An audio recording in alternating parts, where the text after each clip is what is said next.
Part 3 of our storable DIY chicken brooder build. She's a little long. Wanna know how I fix that?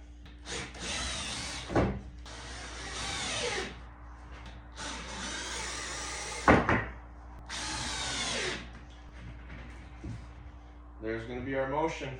Got these 3-inch hinges that we're gonna use. We're not gonna use these bullshit screws that it comes with. Those won't hold anything. Replace them with these.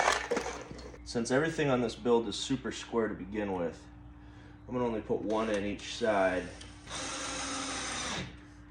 and make sure it works.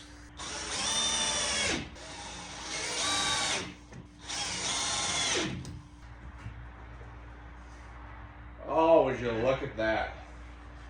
Beautiful. All right, got our corners all squared up. Let's finish off these hinges quick.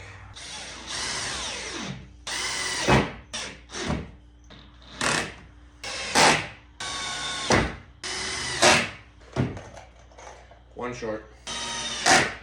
All right, now we just need one more down the middle to have something to staple our chicken wire to. Should we eyeball it or should we measure it?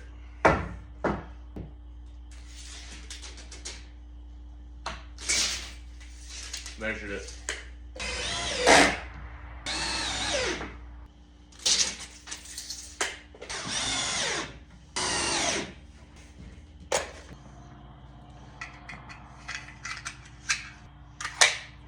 Now we get the fun part.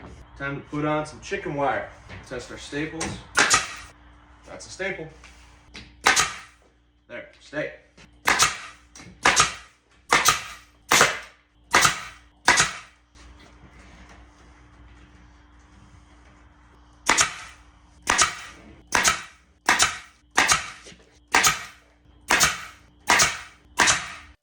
For the rest of this, all we have to do is cut off the tails and staple down each of the sections. We used 2-foot chicken wire, which is why we had that middle brace on the middle section, so we had something to staple into. But this part was just really fun, and it was easy to do with a little simple stapler from Menards and some 2-foot chicken wire.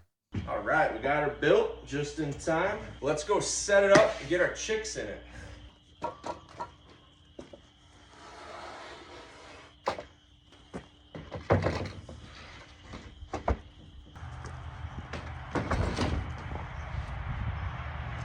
Now for a 32 square foot brooder, that packs down pretty darn nice, doesn't it? I'm happy with that. We can store that, no problem.